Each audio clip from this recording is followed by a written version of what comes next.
Okay, hello everyone. It seems that I did not add myself to the stream, so probably you were not hearing what I was saying. Okay, now you should hear what I'm saying. Hello everyone. It seems that I did not add myself to the stream, so probably please use mics because the echo I'm now you should. Hello everyone. It seems that I did not add myself to the stream, so probably please use mics. Okay. Now it's it.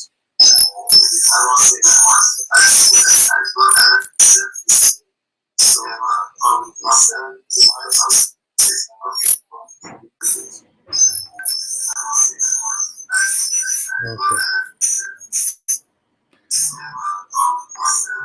Can you hear me? I can hear you, but there's a echo, lot of echo. Okay. Okay. I don't know why there is an echo. Let me hear you. But there's an echo, lot of echo. Okay. The echo is not from me. That's okay.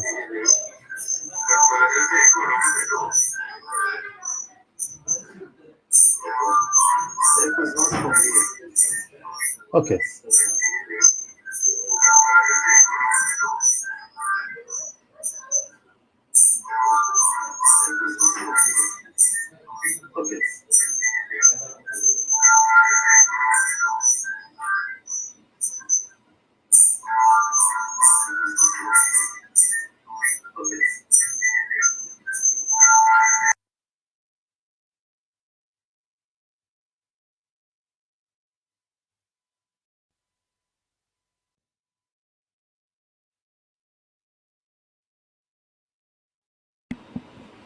Okay, the echo I think now is no longer there.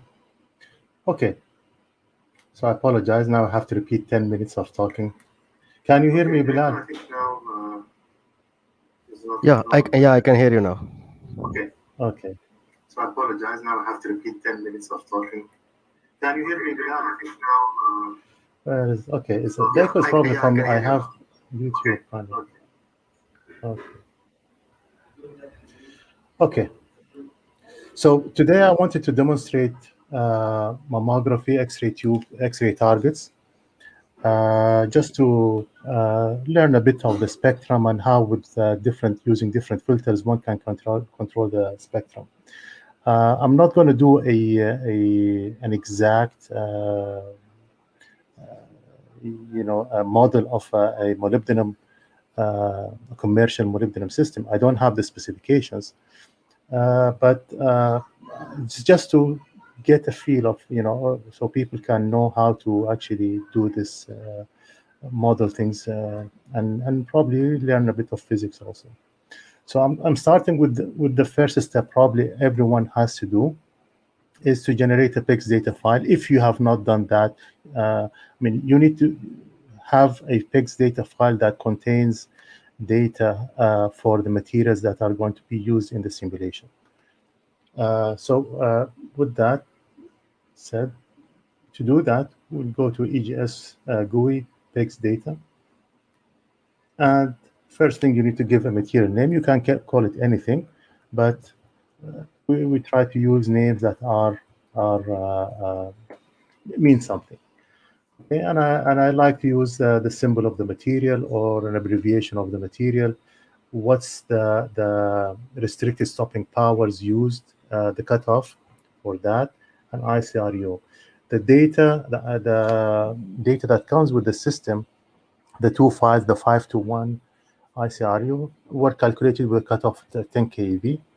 I'm doing it for a cutoff with 1 keV. I'm not claiming this is important, but just so that people will, get to know how you can generate, these things. So we can use density correction files that are already with the system.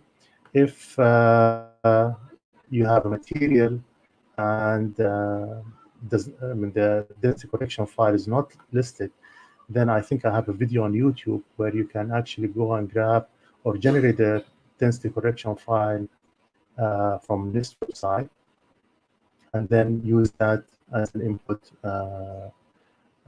for PIGS data generation.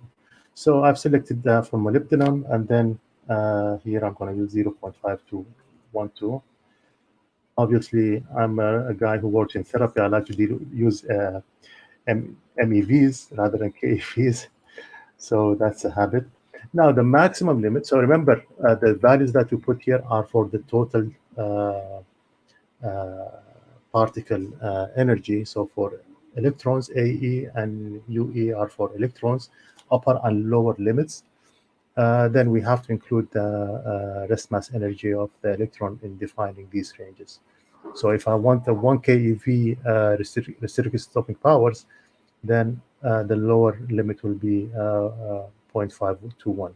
And the upper, since this is going to be for molybdenum, for mammography typically beams are generated with 30 to 35 keVs. So this is more than enough. This is roughly around 100 data till 100 keV. So this is more than enough. And then for the photon cutoff, again, I want 1 keV, 1 MeV, so 1 keV. And also I can put here this to be 0.1 MeV. Okay. And then let's give also the PIGS data file a name that is meaningful. So I'm going to create this file. Okay, the problem here is, yes, because this should be in MEV. So now when I hit, you have specified to create a new PIGS, but a file name. Okay, I already have one, had one. Okay, so let's, okay, I'm going to just use MAM. Okay, so hit on go. So now in that file, PIGS data file, I have one material, but I want to also put other materials. Okay, so we're going to put rhodium. I need to go and change. Now select the correct element. So rhodium is here. And I can leave the rest. But now instead of create, now I'm going to select append. So in that data file, now we have two elements. And the last material I'm going to include is air. And then I'm going to also select the density correction, but now I'm going for compounds, and we should find air dry near C. Okay. It will automatically load, composition from the file, and so we'll hit on go. Okay, so very quickly, we have generated a PIGS data file that we'll be using today. We can add later on, you can add to this file, append to it other materials as you wish. Okay, so we're going to quit. Then the next step is we're going to open the Beam NRC application. So Beam NRC application is basically a way to generate different geometries, where you want to transport radiation in for study. There are user codes. The dose RZ has a specific geometry. The dose XYZ has another geometry.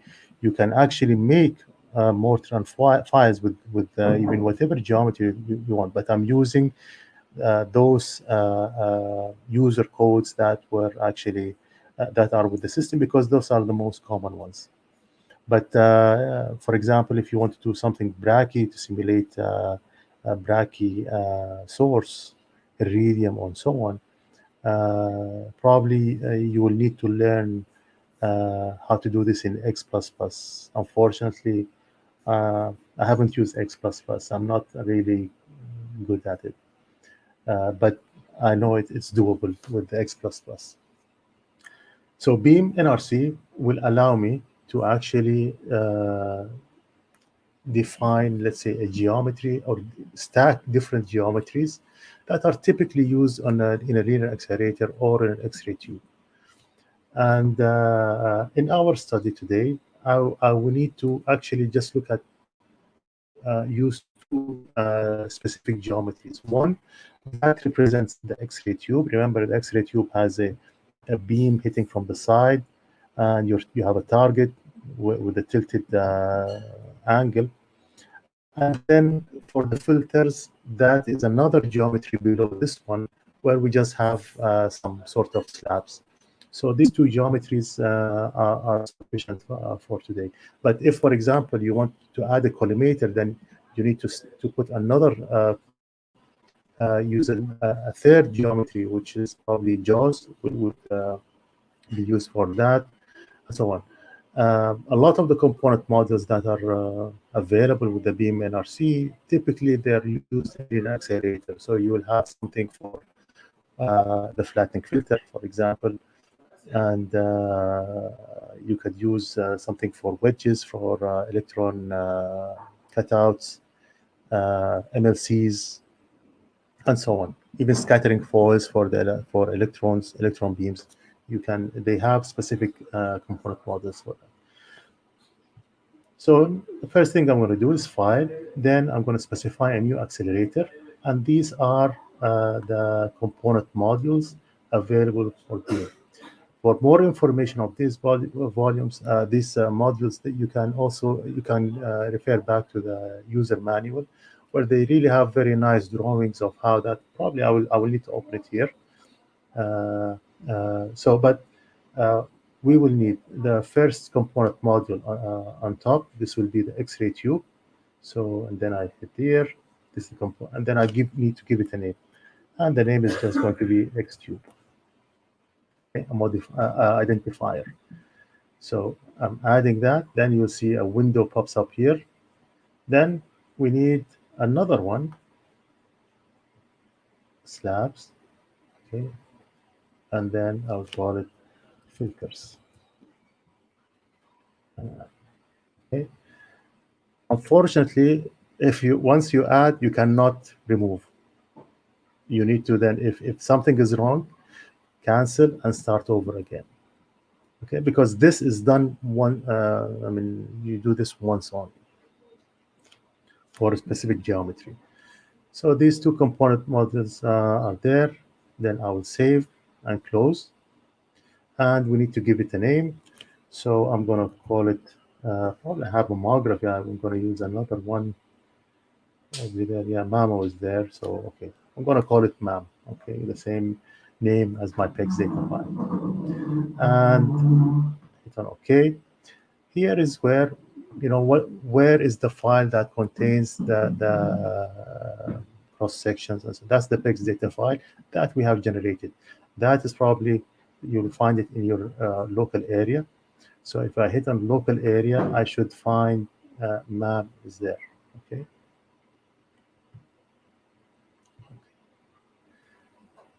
Then the first thing you do after you create or you stack the component modules, first thing you do is you compile it.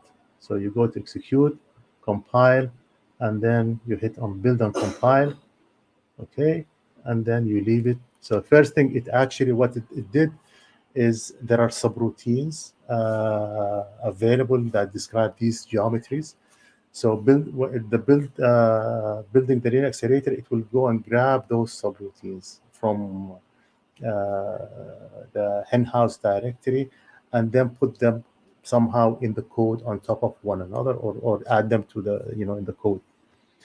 And once it generates the Mortran code, then it needs to compile it to create an executable, and that is the next step.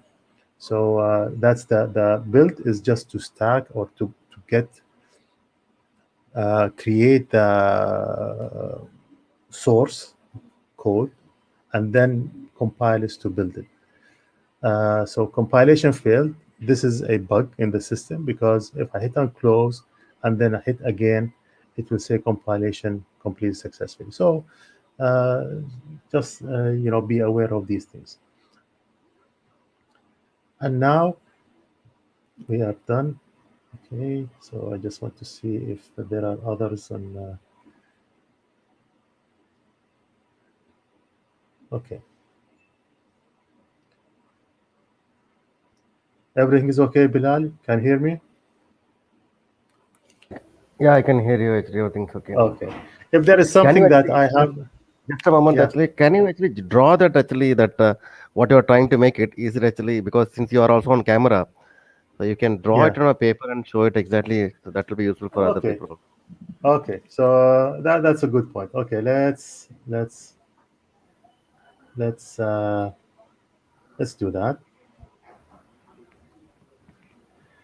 Okay.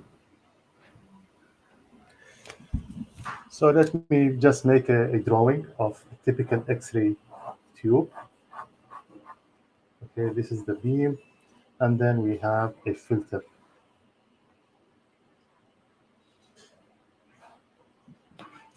Okay, so it looks something like this down here. Oh, I don't know if it's visible.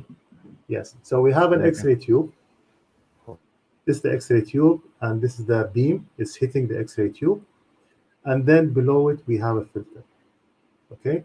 So the geometry here is different than the geometry there. Here is just a slab that goes,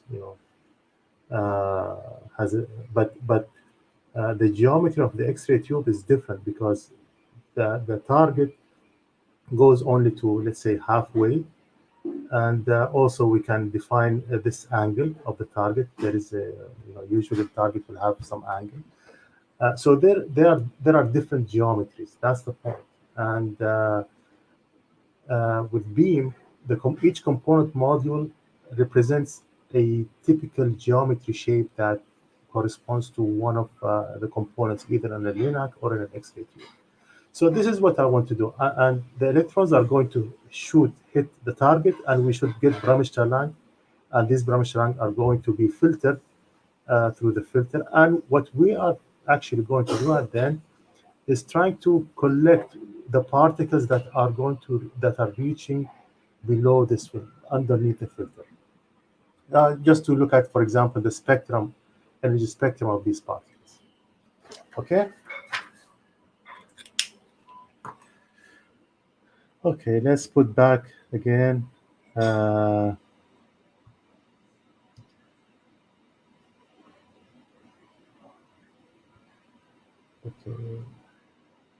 let's.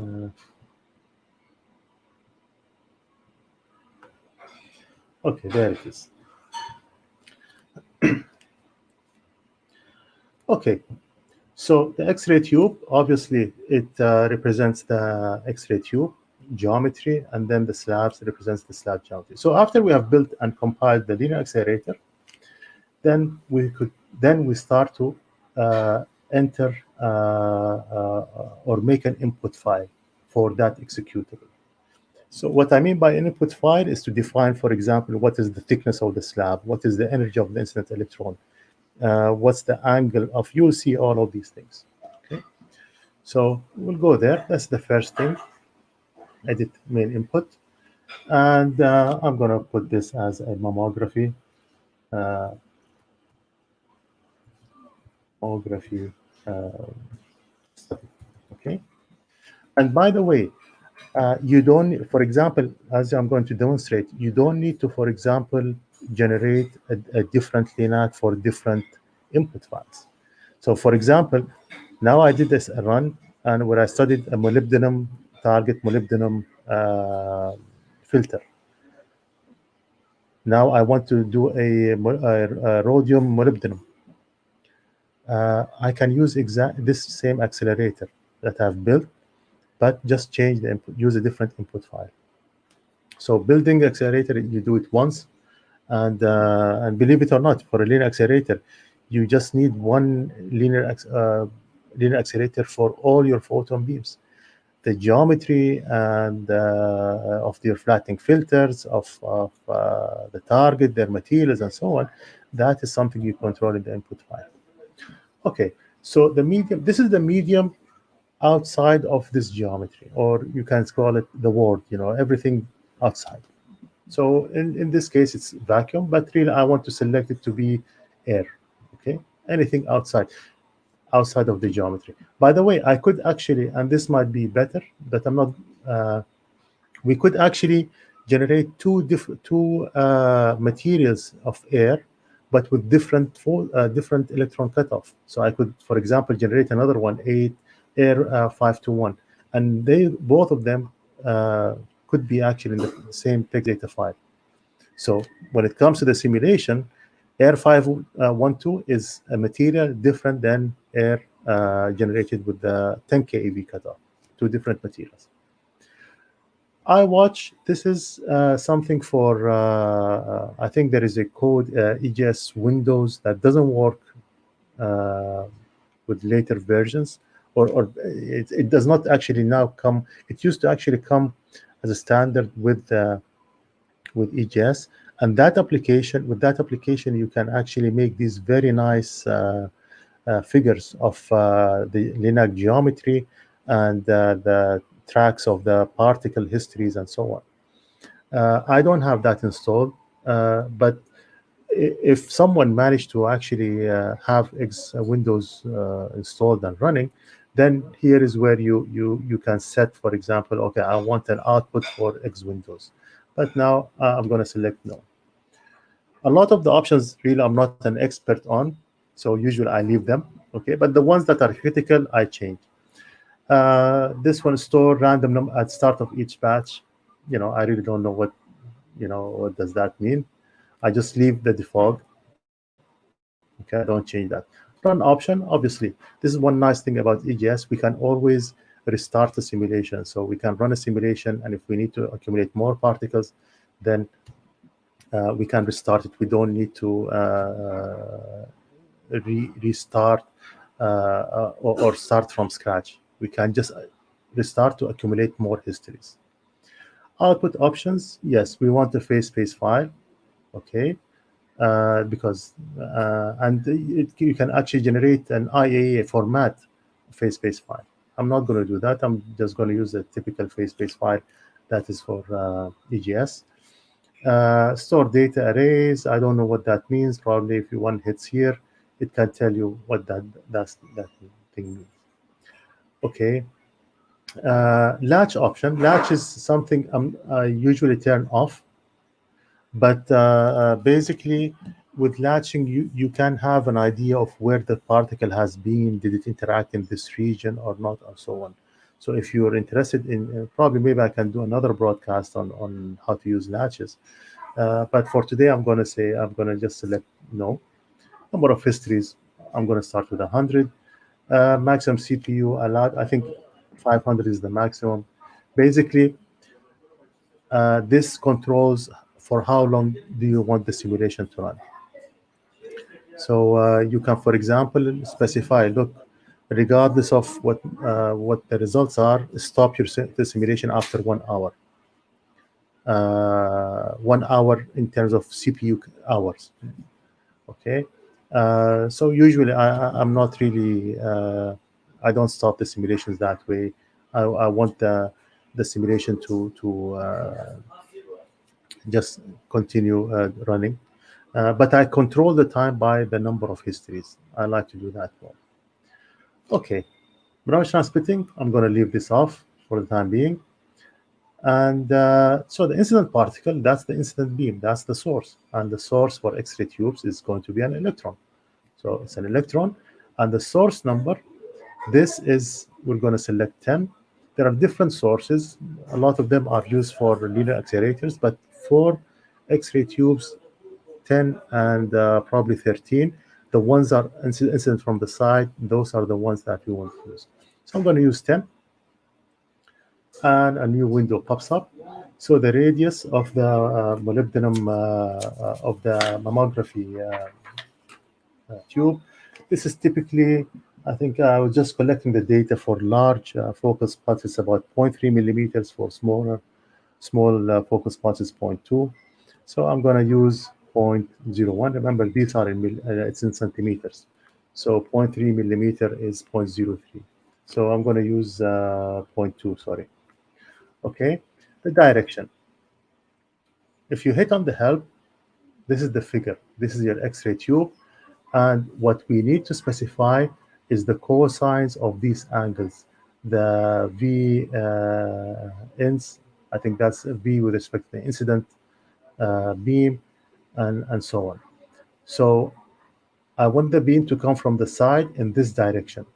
So obviously W, this is going to be 90 degrees. So the cosine of it is 0. And what else? We have the V and C. V and C is also going to be 90 because that is the angle between the beam direction and the y-axis. So the first one is with respect to the z-axis, and this is with the y-axis.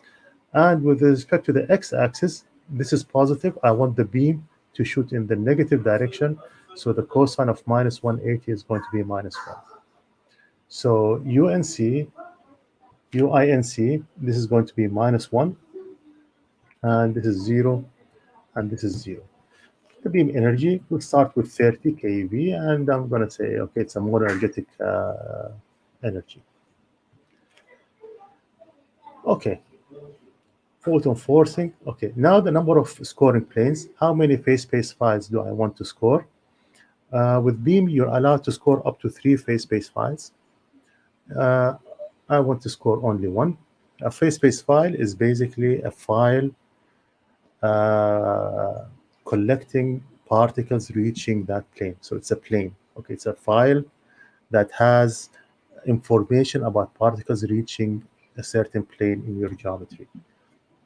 So I want one scoring plane, and the score where do I want to position that scoring plane is going to be after component module number 2. Remember here I have 2 component modules, so I want it below the slabs, so that is going to be component 2. If I want it below the X-ray tube, this is going to be 1. And then here I just take square and 0, and that's it. Okay. So obviously, if I'm not explaining it to you, that means I really don't know what it means. I know how to use them, okay? Because it's really not relevant to what I want to study. But it could be relevant to some other studies. Z front of the first component module, okay? So this is 0. So at the location where the beam is going to hit the target, that is going to, Z is going to be 0. This window, this is where I control the physics. If you want to remember, EGS came, actually there was a progress or improvement in the physics since it started. There was EGS, I think, then EGS3, then EGS NRC, and then EGS MP, and then a lot of versions. And every time they improve on the physics, they do better in the physics. But sometimes the guys, they said, look, sometimes you want to repeat or you want to reproduce results that were, generated with older, less accurate physics. Then you can select, look, instead of using this boundary crossing algorithm, instead of exact, I want to use the older one, which is Presta. Okay, because sometimes you want to compare factors that generated in the past with factors that are generated with better physics model. So the most important thing, the latest physics, you need to have this as exact, the electron step algorithm plus the 2, and the spin effects, you need to keep this on. The rest, not really important. Brahma-Shrunk angle and sampling. I think this is Koch. Sorry, it's Koch mods, yes. So they have a certain way of sampling the Brahma-Shrunk angular sampling. When a Brahma-Shrunk photon is produced, what's the angle of that photon? That's the idea. So in the past, they used a simpler algorithm, and now there is a better physics. Brahma-Shrunk cross sections, Bethe-Heitler, or I usually go with the NRC. Bethe-Heitler, I think it's an older physics. Bound Compton, yes. Usually this is important when we deal with low energy photons in the X-ray region. Probably you want to put this as yes. If you're doing something in the megavoltage, not really important. Pair angular sampling, of course, this is irrelevant. but usually I would select this with the latest physics, although it's not, I guarantee you it's not going to be used actually in this simulation today. Pair cross section. So you go to each one and select the, the the option that's at the bottom. Photoelectric angular sampling, yes, we want that. This means that if it's off, basically it means that the assumption is that when you have a photoelectric effect, the electron, that is the photoelectron, is going to be produced in the same direction as the photon. This is when you turn it off. But in reality, no, there is actually, it can have an angle with respect to the incident photon angle. So you can sample that, and there it's on. Rayleigh scattering, probably we want to put this for in this range. And atomic relaxation, I'm going to put this on. Although I believe the EADL is also means on, but just to make sure, I'm going to put it as on. Okay, photon cross section, XCOM. This is the latest. This is the data from this. Okay, so now we control the physics. Then I'll close both. What I usually suggest, whenever I finish one of these three, but we need to go over all these buttons. So whenever I finish one, I would actually go and save this input file. So this file, I'm going to call it molybdenum underscore molybdenum air. Okay, so I'm not going to have any filters. So I'm going to call it molybdenum air. So molybdenum is the target and the filter is air, as if there is no filter. Okay, probably I need to add some other, maybe I need to add inputs from the other component modules. Okay, let's go, let's continue. Then from here, now we're talking about the X-ray tube. This is the out, okay, let's look at help. So we understand this is geometry that we want to simulate. So I want, the outer geometry here. That's the first thing. How far is this from the center? I'm going to select this to be, for example, 20 centimeters. Okay. So again, when we look at this, so from the center, 20, and here 20. Although it's yeah, you'll see it's not really. Obviously, it has to be a bit larger than the the width of your X-ray of your target for sure. Okay. So I'm going to put 20, and this will be molybdenum target. Okay, so the distance of front of material in this component module to reference plane. I want this to be at 0. Let's do that. And the thickness of the X-ray tube in the Z direction, let's put it to be 1 centimeter. And the angle between target surface and Z axis. For molybdenum, I was reading, so it's about 24 degrees. So I'm going to use 24. It's a little bit more than a typical X-ray tube. And I think it's because of the hardening. I forgot what the reason was. I think it's the heel effect. I think produced the heel effect. Number of layers in the target. Okay, I have one layer. Although we could actually put, after the molybdenum target, we could put, for example, this is typically in radiotherapy, ortho voltage or superficial machines. Usually they will put a copper actually after the target material, so that it takes a bit of the heat from the target. But in X-rays tubes, usually I'm not sure if there is if this is actually on top of tungsten or some other material or not.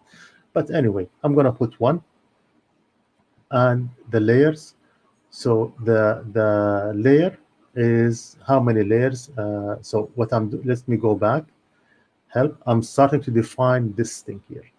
So the number of layers are, if I have them stacked, this is 1, 2. I can have 4, 5. The geometry allows to do that. Sometimes it doesn't make sense because these electrons, they will never penetrate to deeper layers. So I can just make 1 layer of molybdenum thick enough to stop these electrons. Okay, so I have only 1 layer and define the layers. This layer thickness, I'm going to put it at 1 centimeter, and then the material. This is molybdenum. Okay. So if I believe in this study, if I put 1 or 2 or even 1 kilometer, it does not matter, because electrons cannot reach actually the 1 centimeter or beyond that for sure. Okay, so it's on OK. Then this is now the next step is you could, if these are your target, you could actually define some material here in the back of your target and the material in front of the target. So obviously in the X-ray tube, this is going to be a vacuum and this is going to be a vacuum, because remember, this is actually enclosed in a vacuum tube, glass tube. So then front of the material, I'm going to put vacuum, and the back of it also I'm going to put vacuum. Once I've done this, you can preview, and this is our target. Of course, it doesn't look like a 24 degrees because I have actually, because I said, the region goes from -20 to +20. But just to demonstrate this, let me change this to, let's say, 5 centimeters. And when I hit the preview, you see now you can see a little bit of the angulation. If I reduce this to 2 centimeters, then you can see the angulation of the target. This is about 24 degrees. Okay, so I'm going to put 20 and hit on OK. Then the next step is we go to the slabs. And again, I'm going to put this 20. Okay. A nice feature is that it tells me, okay, when this window was opened, the previous component module added at 1 centimeter. Why is this? Because let's go to the previous. We said the thickness of the direction is 1. Okay, so when I do preview, so the beam, this is probably not a good way of, okay, I'm going to fix it, and I would like to explain it, because the X-ray, the electrons are shooting on this line. So these are basically hitting the tip of my target. I want it to hit the center of the target. So one way to modify it is, okay, this target, the reference plane, I'm going to say this actually starts at minus 5 millimeters. So when I click on preview, okay, it's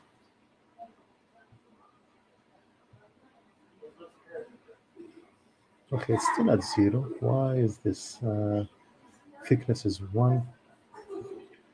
Distance of front of material to reference plane minus 0.5. Sorry. Yeah. Well, it should work.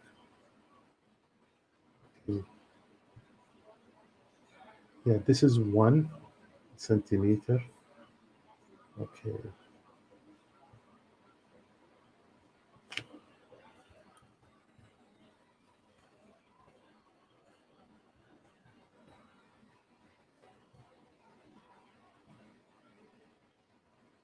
I don't know why this is not coming at 0. Let's try to look at something. Okay, slabs. So for slabs, this is basically air. I'm going to put some air or maybe vacuum. Vacuum plus air plus filter. Okay.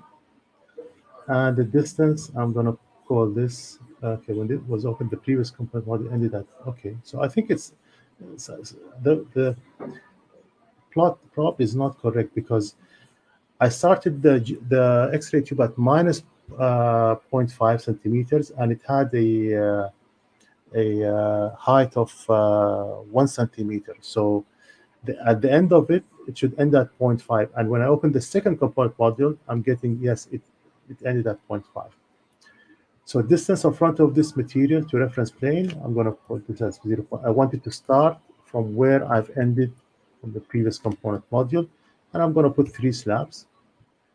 Okay, the first slab, I'm going to use vacuum. Probably there is distance between the X-ray tube and the filter. Okay, so I'm going to put 2 centimeters.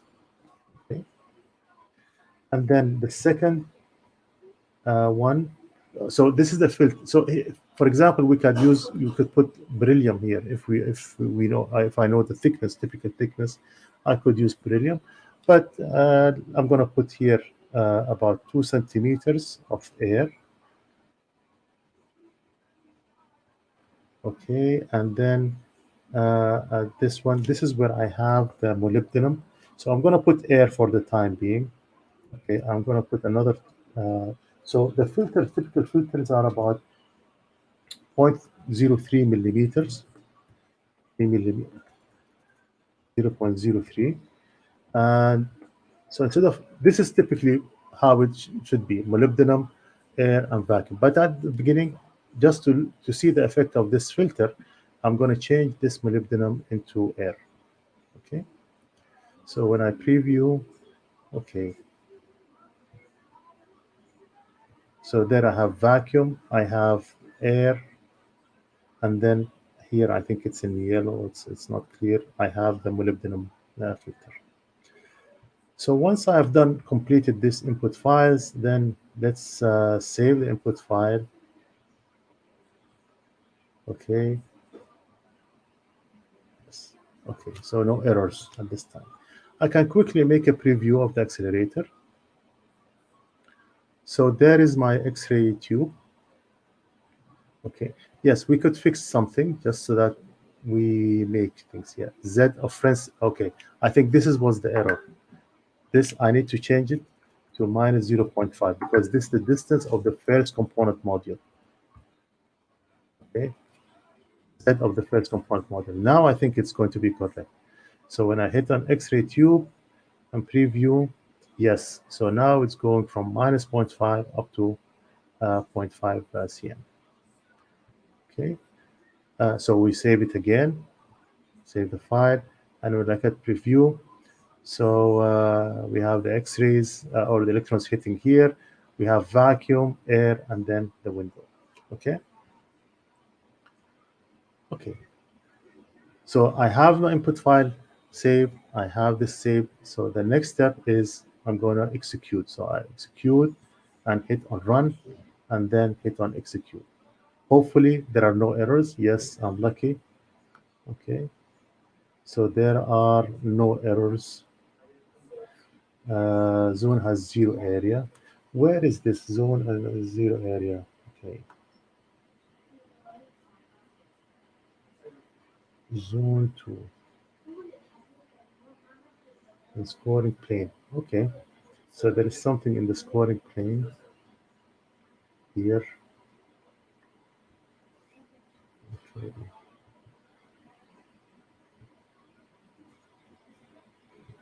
I should define it. I don't know why is there a problem. Execute. Let's change. So let's put 10,000. Execute. Run. Zone 5 has 0 area. Zone 4. Okay.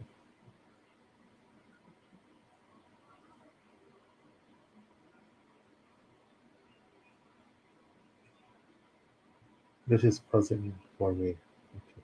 Number of scoring planes. 1. Okay, let's put 1. Okay. Is this the size of, maybe this is the size of the PEX data file? Run. Okay, still it does not like that. Let's try again. Last time. Otherwise, I'm going to get the file that I've already made. Okay.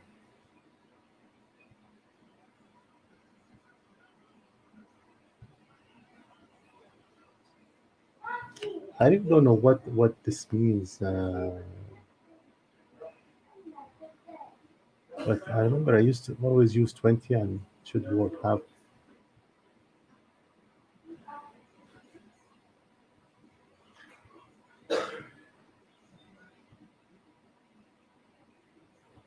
Okay, I have the same error. liquid file, or maybe because there are no particles actually reaching. Let's see. One data encoded by data file. Oh, okay. Okay. I know the problem. Okay. So in the source 10, okay, this is an MEV. Okay, so the data I have is just, so I should change this to 0.03. Okay, so that is a 10 keV. So that will fix one error because I saw that. Save, execute, and run. Okay, there we go. So now, once you start, when you run and you start to see something like this, the batches, and here is 1, 2, 3. These are actually the number of particles that have actually reached the phase space file. So we have, after running 10,000 histories, we got 10 particles. Okay, so it's not really an efficient simulation. Okay, and this comes to the other options in EGS used for variance reduction technique. Okay, so the problem with low energies, or in general in target base, electron target, is that the probability of producing Bremsstrahlung is low. So you're running a history in 100 electron, and this computer or the program is simulating this electron, how it moves in the target, but you're not interested in that. You're interested, okay, in the Bremsstrahlung that comes out, but that event is rare. So one way to actually use these variance reduction techniques is you tell the system, look, when you have a Bremsstrahlung, it's produced, okay, let's split it, let's duplicate it, let's use it, multiple times, not only one time. So that is good, but the system will also take care of the the statistical weight. So for example, suppose the electron hit the target and the Bremsstrahlung is produced, then I'm going to use this Bremsstrahlung splitting. There are options. Uniform, we usually use the directional one. So here, the splitting field radius is, okay, I want these Bremsstrahlung, when they're produced, I want them to be towards a certain field area. So I want that, for example, to have a radius at 20 at a distance, let's say, of 30 centimeters. Okay, so imagine you have your Bremsstrahlung hitting, your photons hitting. Instead of randomly selecting angles arbitrarily, no, we want actually more photons towards my scoring plane. So that's the whole idea. And these are the numbers. So whenever you see this, let's split it to 20,000. And let's save and execute. So now you see the number of particles that are reaching 4,000. So I start 10,000, 4,000 particles. Okay, so this is it's better now. Okay, so this is how we generate this phase space file. I'm going to just add more. So this is 100,000. I'm not probably today. Also, I'm not going to demonstrate how we use parallel processing. I'm going to just use it because most of you do not run on Linux. But if you have Linux machines, that's the way you should use parallel processing. But today I'm not going to demonstrate that. So this is 100,000. Let's save, execute, run, and we'll execute. Okay. So now it's running.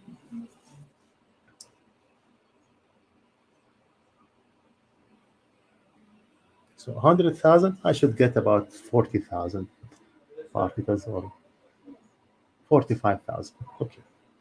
So now we have an output. The output is basically the phase space file. And just so that you understand, after if you've done the installation in the X home, we should find the directory beam and mammal, the one that we have generated. So when I go there, enter, this is the directory that has the files, and this is our input file, MA molybdenum air eggs input, and this is the phase space file. So the size, of course, the more particles in that phase space file, then the size going to be. Now it's about 1.4 megabytes, 1.3. That has 45 information of 45,000 particles. So to analyze, the next step is I have a phase space file. Now, how to analyze that? Now there is another application called BeamDP. So I'm going to hit on that. It also has a GUI. I can, let's minimize this. And then these are what we can actually do with the. So let me show you one thing. For example, let's list the parameters of the phase space file number. Okay. I don't want to update my thing now. Okay, start particle number 1, and let's put 100. So I wanted to list parameters for the first 100 particles, okay, in the phase space file. Obviously, if I selected for electrons, probably no electrons have reached the phase space file. Probably they are very, very low. Most of the particles are going to be photons. So I'm going to select all, and this is where I select the phase space file. So I will go to the directory. That's the directory, and I have one phase space file, enter, and then we hit execute. So now it's printing. Now we get a list of the parameters. So this is where output starts of that application. This is the total number of particles in the file. We have probably around 50 or maybe 20 electrons, 22. Yeah, something like this. And the maximum kinetic energy of the particle is 30 keV, and the minimum kinetic energy is 1 keV. If I used a larger cutoff in my text data file, this is definitely going to be with that minimum value that we have used. So if you use the 521 file, probably the minimum is going to be 0.01. Okay, this is the number of particles inserted from the original source. Remember, we used 100,000. Okay, and this is the information. So the first particle in the phase space file, this is its energy, and IQ is basically its charge. So 0 means it's a photon, and these are the x and y coordinates of that particle, where it is in the phase space file. And this is the direction. Then we have 3 parameters. The u, v, w. That's the cosines of the direction of the particle. And this is the statistical weight. Remember, we have used parameter rank splitting of 20,000 of 2,000. So the weight of this particle is going to be 1/2,000. Latching, this is basically a bit or a latch flag that's attached to that particle.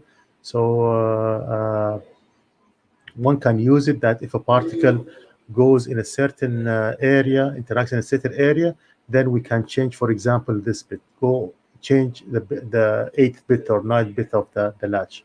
So when you analyze, you can say, okay, I want the particles that this latch, this flag is going to be 1, because that is related to some history to the particle.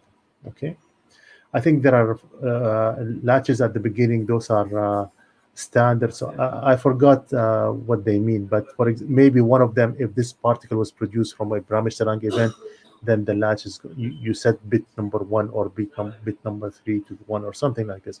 It's actually explained in the manual. Okay, so I'm going to close. Okay, so this is just to show you that there is the list. Now the next step is probably more interesting. We want to get the spectral distribution. Okay, so particle type I want for photons. I want the system to analyze. I'm setting 100 centimeters radius to collect, because I can just analyze a smaller region of particles within the phase space file. But 100, this because the phase space file, I think it's has it's recording particles with X and Y plus or minus 20 centimeters. That's what we have set, the dimensions of our beam. So 100 is more than that. Number of equal bins, okay, we'll leave this default to 100. Minimum energy is 0, and the maximum energy, I'm going to put it at 0.3. And latch, none, because we did not use any latch information. That's the phase space file.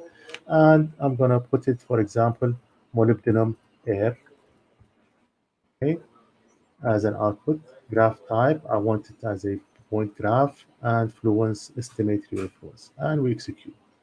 If you have Linux, once this executes, it's going to run the EGS XM Grace application for plotting. So of course, this is not a typical spectrum, but because of the uncertainties, okay. But now I'm starting to see, okay, this is the spectrum that's coming out from the tube. So we need to probably accumulate more. So I'm gonna do this quickly, okay, and then edit.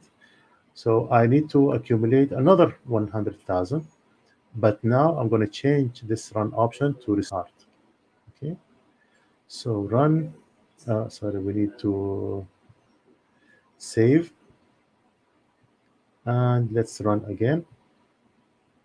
Execute.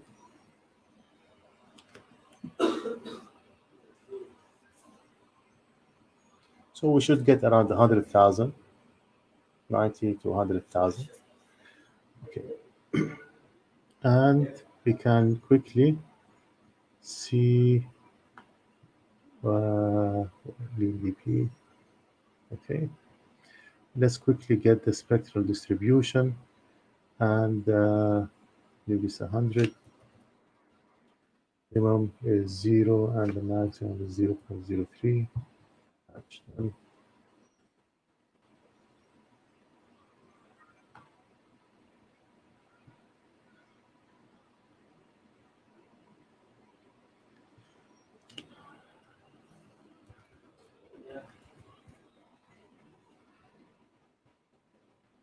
Point graph, estimate, influence, execute. Oh yeah, the charge is not defined. So I need to select, these are photons. So I think it's getting better. So basically one needs to run this, accumulate more particles to get a good shape of the spectrum. So we'll try one more time. Let me change. Okay,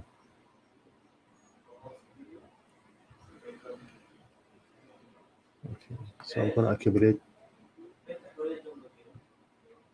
and file, save, execute.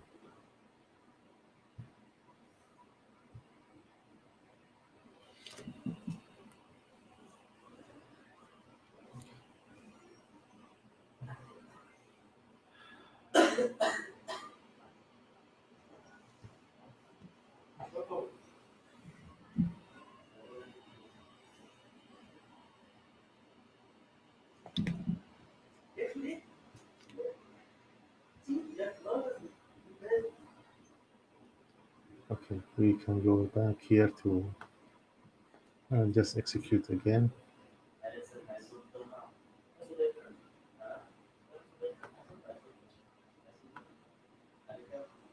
Let's overwrite.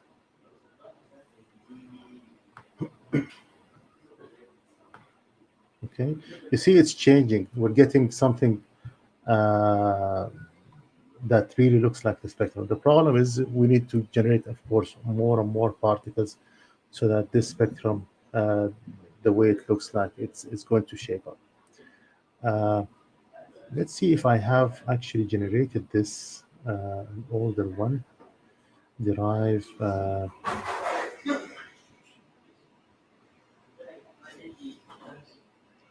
So I will just check what I've done with the previous. Okay, this is molybdenum air. I don't know if I've used filters there or not. Okay, so this is one run that I think there are no filters here. Okay. The reason there are no filters because the filter has an effect on this part and on this part here. So clearly we can see the spectrum, the characteristic photons produced from from the molybdenum target. So that is an important energy used actually for thermomography. Let's see if I have another one. There goes, and so this is air, molybdenum, air. Okay, this one. So let's go and change something here. So now suppose now we have done the simulation and we got a very nice spectrum. Now I want to actually change the material of the filter. So instead of this being air, I'm going to select the molybdenum filter and thickness with that thickness. Okay. So I'm going to save. Yes, this is fine. So first thing, we need to save the input file, and I'm going to call it a different name so that it does not replace the input file that I use molybdenum air. And then also I need to change something here. This, instead of restart, this has to be 1. And I'm going to put it back to 100,000 for one reason. And let's save and execute. So remember, for air, when we did not have a filter, what did we have? We had about 20,000, 40 or 45,000.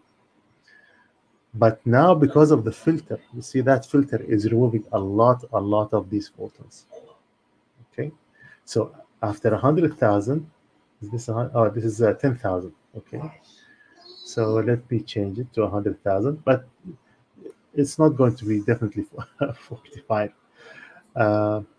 Directional, anything else to be? No, I think this is fine. Save, execute, run.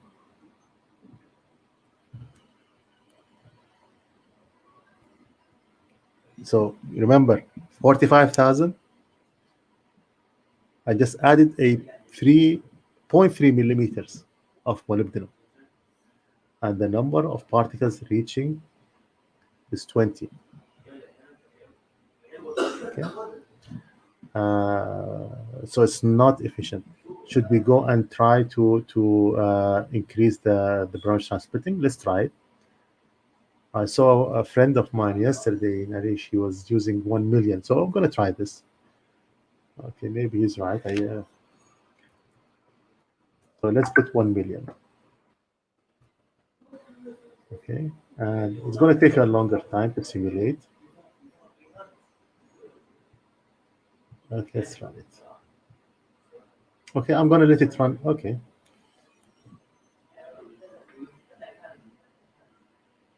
Still not significantly improving,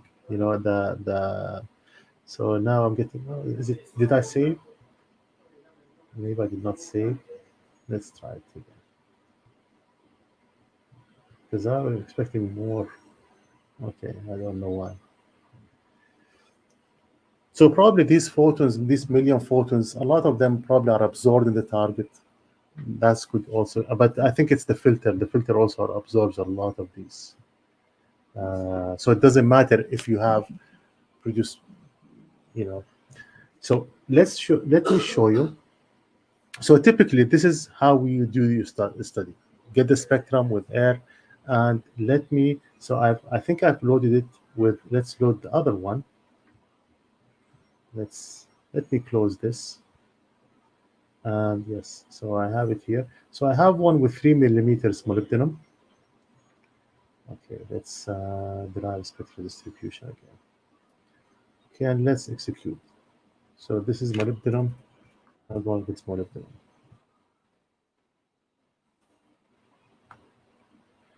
Okay, so this is now what happened.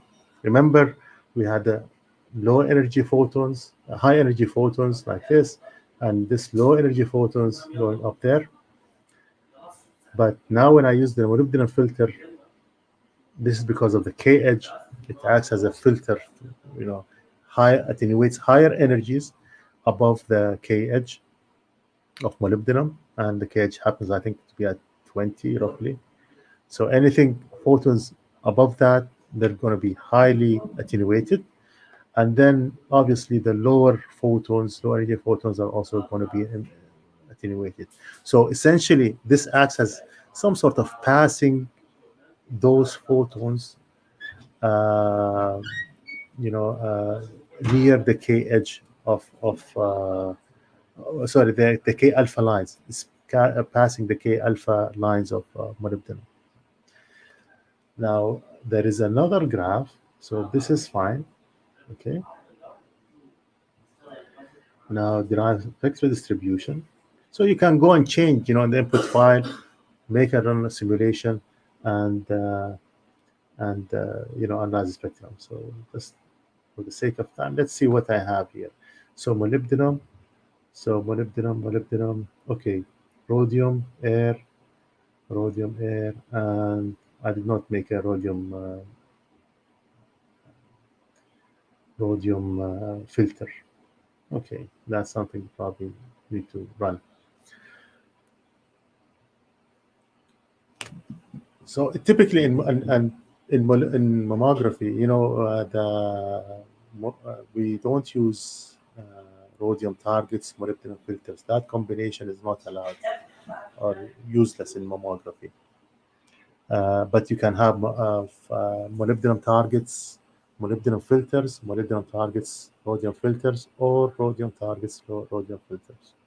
And tungsten also could be used as filters too. So I'm going to go back to the stream and see if others have joined or okay. So it's only me and you, Bilal. Great, great. Yeah.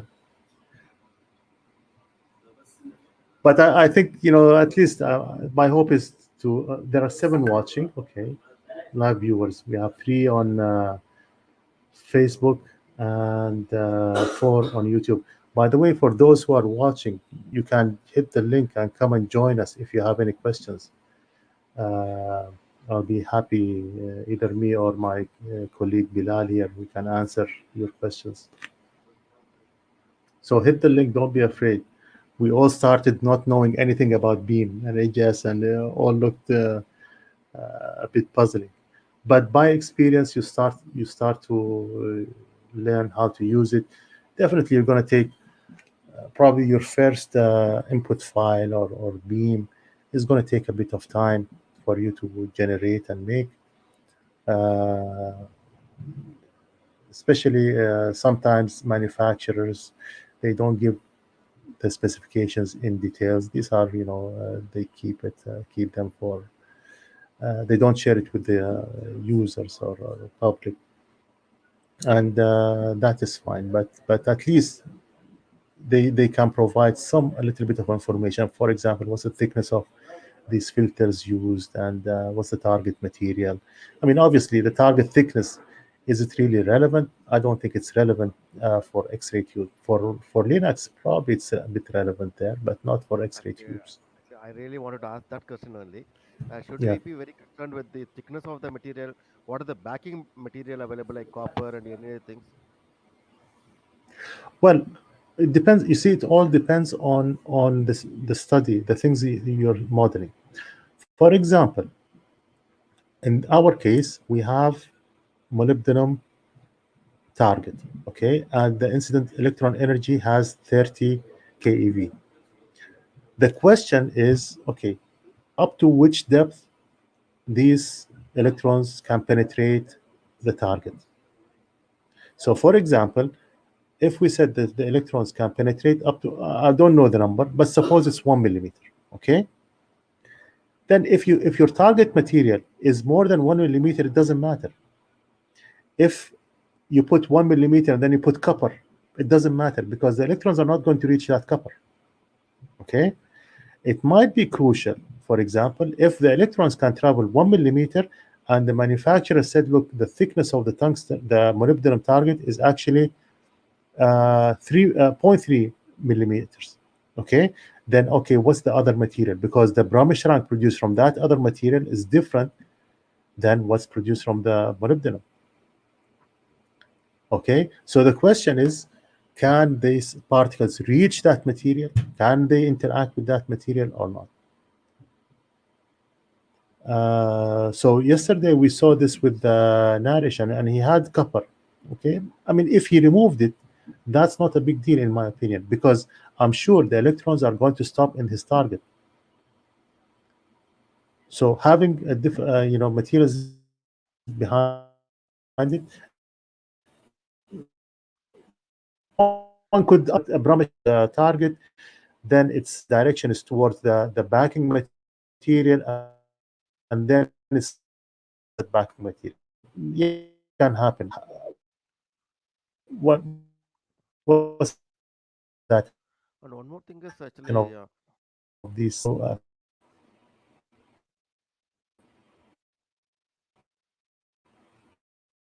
what's does that? it affect the heel effect, or that will have any effect on the heel effect?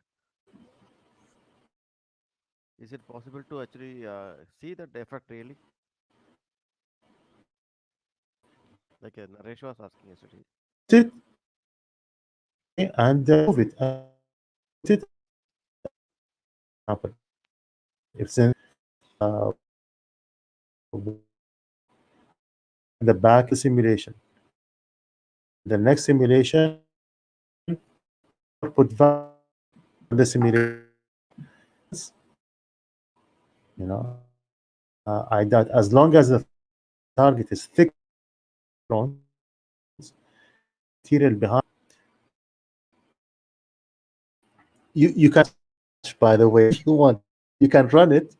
Actually, you don't need two runs. You can make one run, and then put patch. If the particle goes through the region,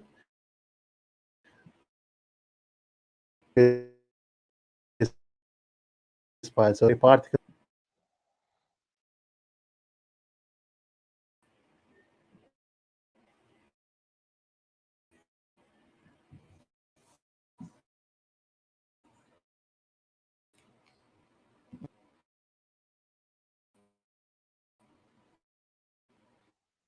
I'm not getting any volume, any voice.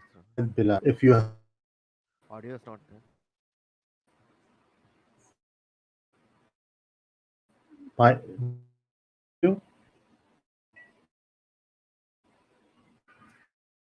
can you I think network is very slow. I'm not getting that. yeah, okay. So my point is, I you could not could I could not listen to your answer because the internet was not coming actually. okay.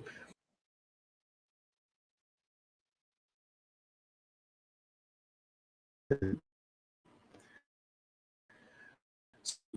example that we have, okay. So let's beam NRC. Okay, load the previous and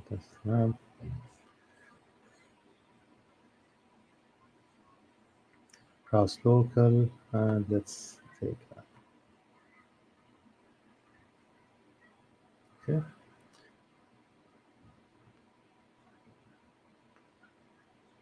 Okay. What's there? There is something wrong. Did I select something wrong? File, load, previous input file.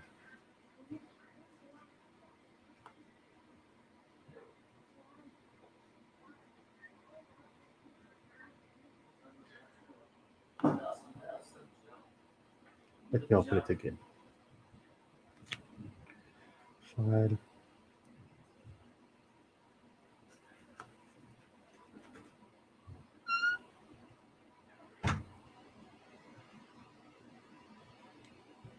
Local.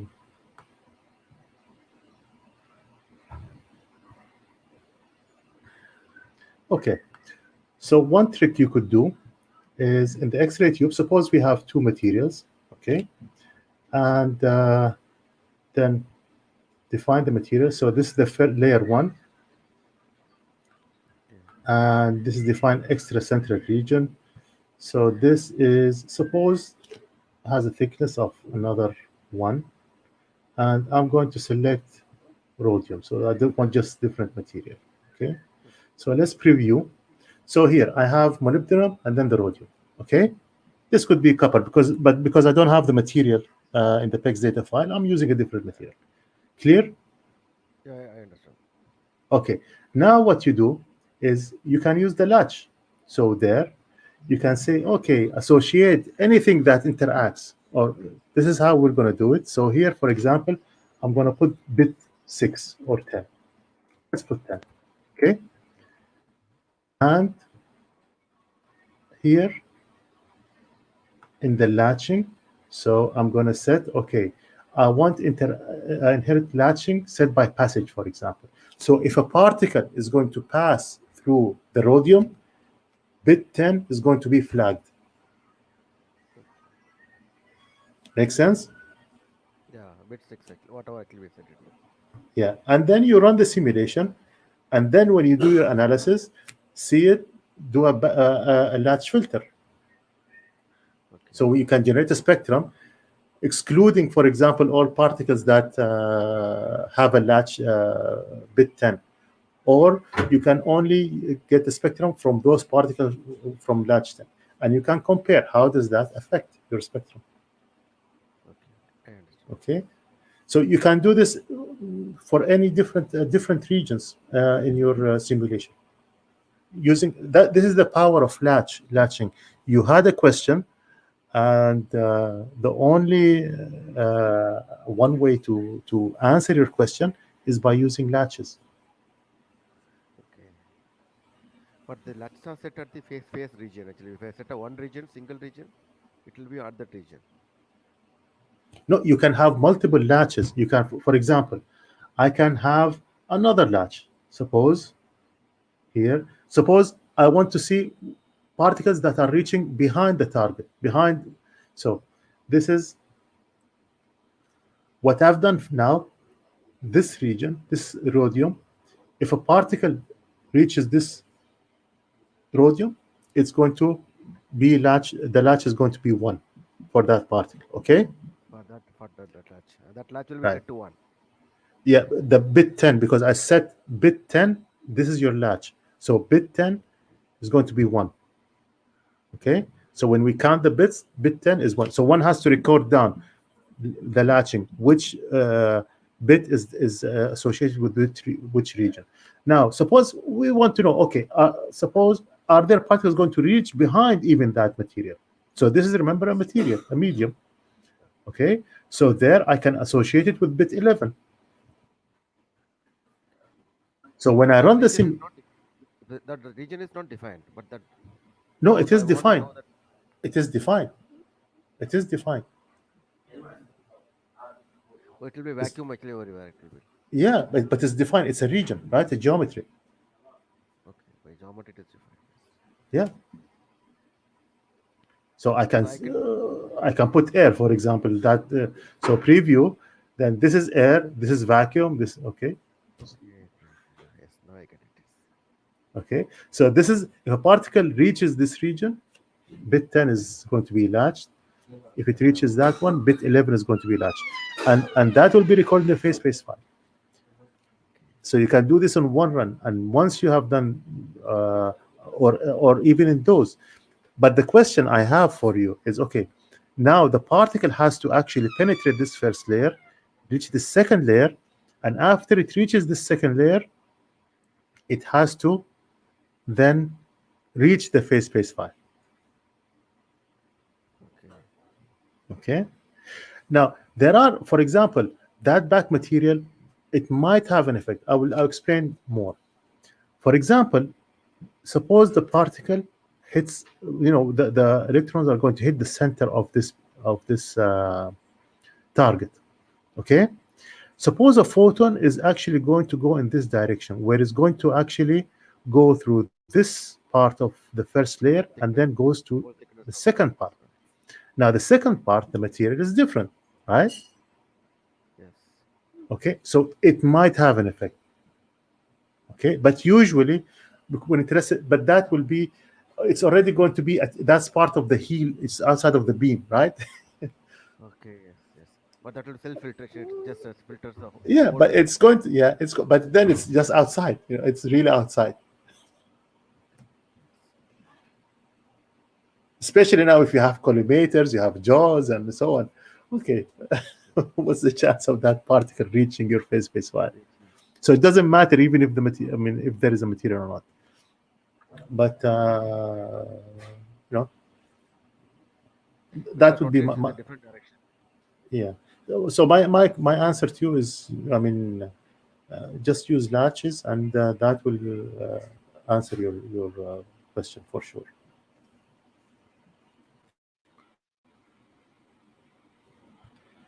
Okay. Okay. Thank you. I was hoping today to actually for others to join to bring their problems. I hope this session will encourage the next just for everyone to know. Usually we have these sessions actually on the first Saturdays of a month. Uh, Unfortunately, I scheduled this on a wrong date on Sunday. So yesterday I came. I wanted to start the stream, but then I realized that I made a mistake in the schedule. Mr. Bilal, Dr. Bilal, and colleague of ours. Actually, we did not broadcast it, but we had some discussions as our regular time. But I told them, because I promised my people, the schedule it was for today. I would still do it today. And Dr. Bilal, thankfully he said, I will come and join you again. And we were hoping for others to actually join. I can see a few are watching on YouTube and Facebook. But next time, please come, and I mean, if you have questions, this is we can help you. We can try to help you with questions and so on. Otherwise, I will just continue, maybe do a demonstration on how to use something and so on. Yes, I have one small query is that suppose I have this. Can I put the glass envelope also like just I want to know the inherent filtration in the X-ray tube. Okay, that is a bit difficult to know, because you remember our phase space files are scored away from the target, and by definition, we're collecting only those reaching that phase space file. So what the inherent Is it filtration? possible to put a one actually one phase space file I can collect it above the glass, then other one at the end of the No, because the phase space files are always below the component module. We cannot put them in any direction. It's always below the component module. Maybe with Beam NRC, with EGS, maybe one can write a code to at least, if it because what you're interested in is the Brahms-Rank particle. spectrum produced. Yes. Okay, what we are collecting is the Brahms-Rank spectrum produced and managed to escape the filtration, either inherent or through the filter. But we But can't estimate what is inherent. Inherent. We can't estimate how much is it. uh, maybe, I'm not sure, because I'm trying to think, should we, like, if I reduce the particle, the target thickness, but that doesn't give you Like, can I do but two here. different simulations, like one without a glass and one with the glass? Oh, you're talking about the glass, not the target. Of course, target is okay. Again, you are right. Actually, target is again a problem. Okay. Yeah, but the enhanced filtration at the target, that is difficult, but the glass is not a problem, because I can set here, so we can go back and because I can collect two actually phase space files, right? So here in so for example, I can set this. Let's edit. Let's load.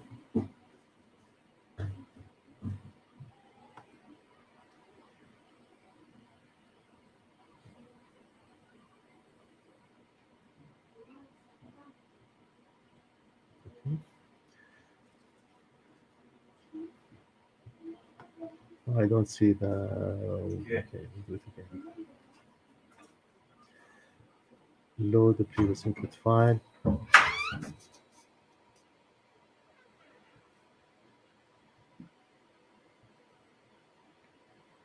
Local.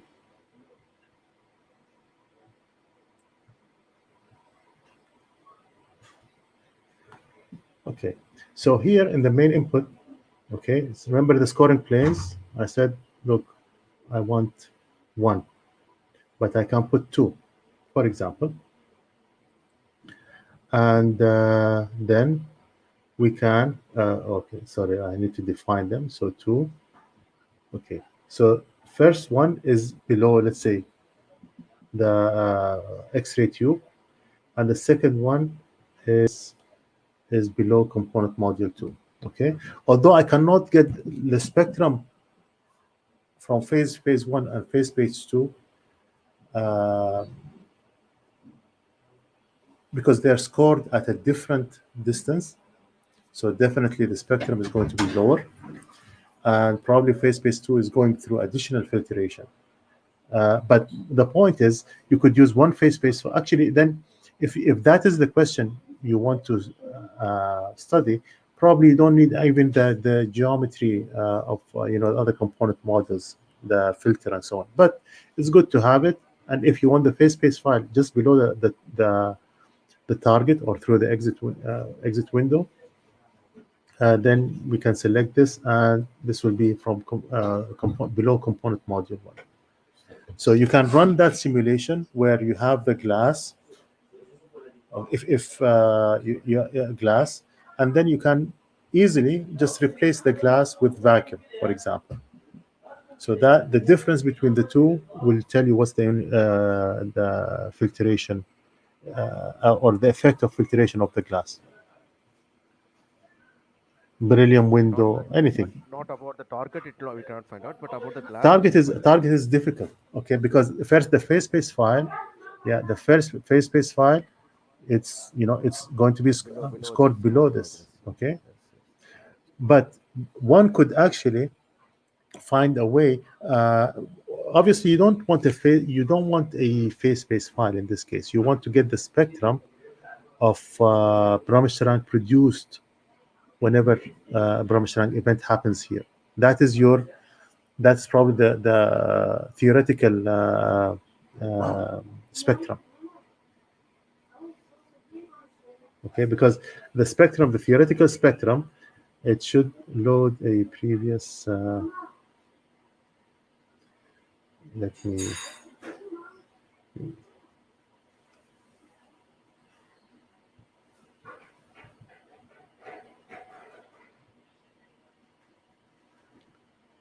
This is what they taught us in the books. So the theoretical spectrum looks something like this. So this is 200.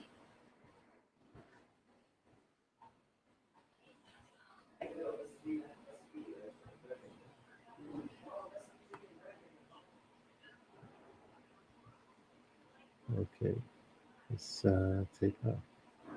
take the one that.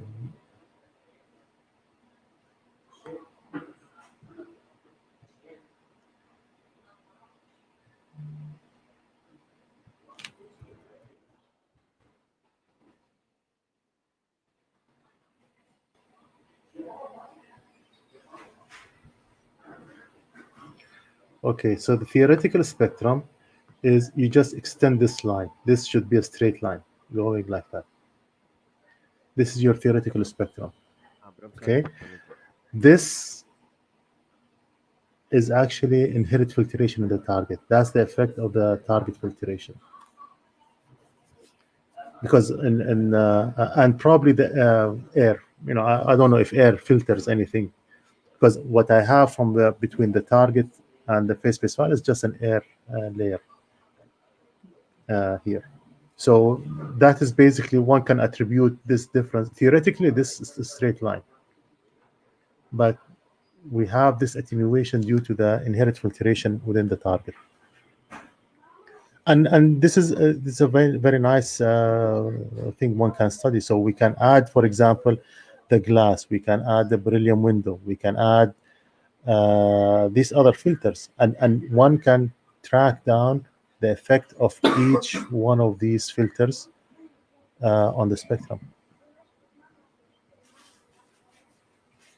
This is Okay. actually another thing is suppose for example I can put various thickness of the same target material. Suppose I start with 0.03, 0.2, 0.02, 0.1, 0.0, 0.01. So it should be actually ideally it should be for a zero, for something like extending it, it's extrapolating it. No, I don't believe that that gives you uh, that's a correct way, because remember Brahmacharya. Okay, I will give you an example. Suppose the target thickness required to stop is, let's say, 1 millimeter. Okay, and you want to actually just do the simulation with 1 millimeter, with half a millimeter, with zero point 0.1 millimeters, right?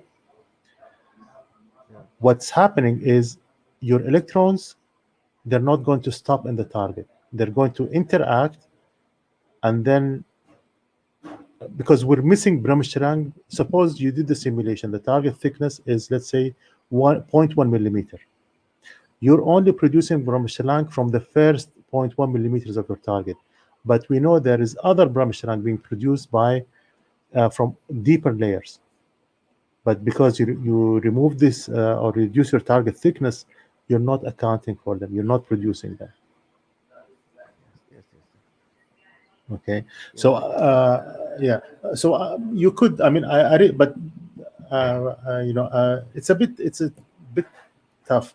I think the safest way is one could write a code, a user code, uh, and with X++, for example, because you have more power, more control there, and there you just record the energies of every Brahmacharya photon produced from the target.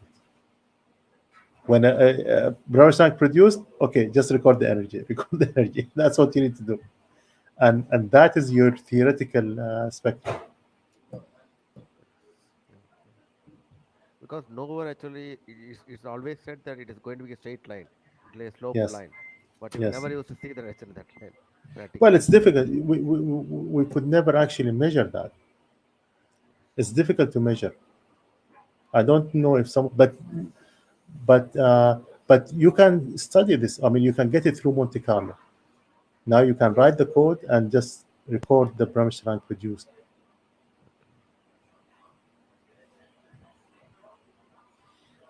Okay. Okay. Thank you so much. Okay. In that case, really, I would like to thank you, Bilal, again for joining and me today. And maybe next time we can think of something even more interesting to do this. I wish one day to actually build, show people how I built my cluster. But that's going to No, take a no, no. bit of time. Sure, sure. I'll be more interested in this, of course. In fact, actually, just 2 days back, I got my this one POE and other things also. I have to set it up now.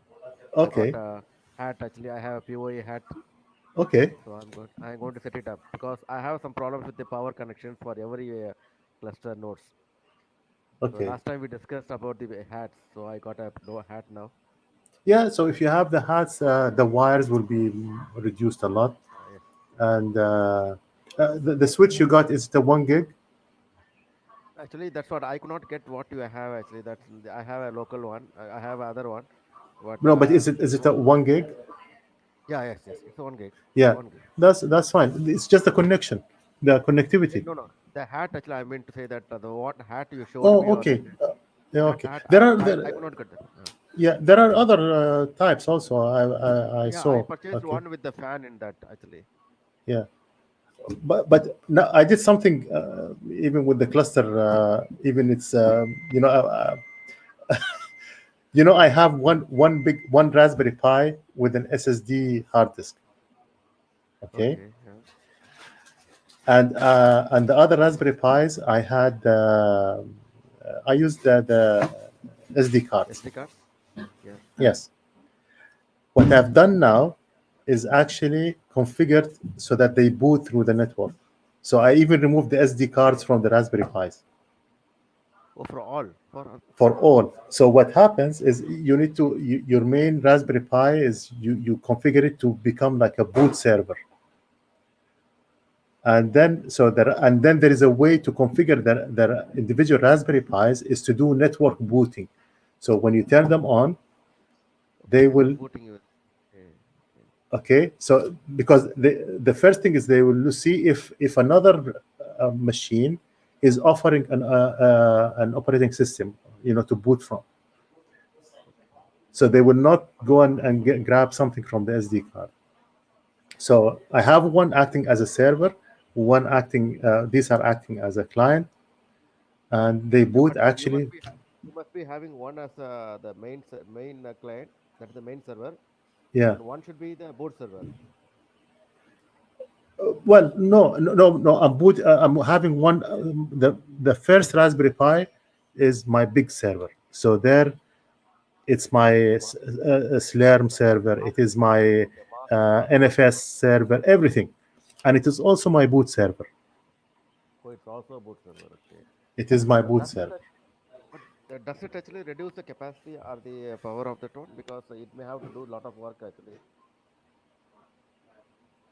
No, it's just because the SD cards, they're not reliable. That's my point. They can be damaged, and I was worried about that. So, for example, although I don't have any data on the SD cards, remember we actually have.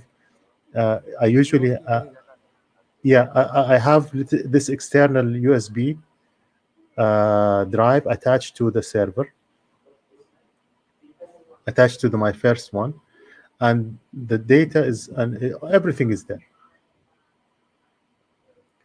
So even the Raspberry Pi, the server Raspberry Pi one, it actually boots from from the hard disk. It does not boot from the SD card. No, I So have now actually the my first the master one I have is having a SSD, that is external to SSD. and it boots from it, right? Does it boot from it? No, it boots from it. Of course, yeah, it boots from it. Okay. Now you can actually make that. You can configure it so that it can become a boot server. Okay, that I had tried that actually. Okay. Yeah. Do you have any actually any? Can you send me the link or something like that how to set it up? I will figure it. I mean, I had to look and read, and it took me a while, but No, any it if there was. is any actually how to do I, available in the I net I actually. I even did something more than that.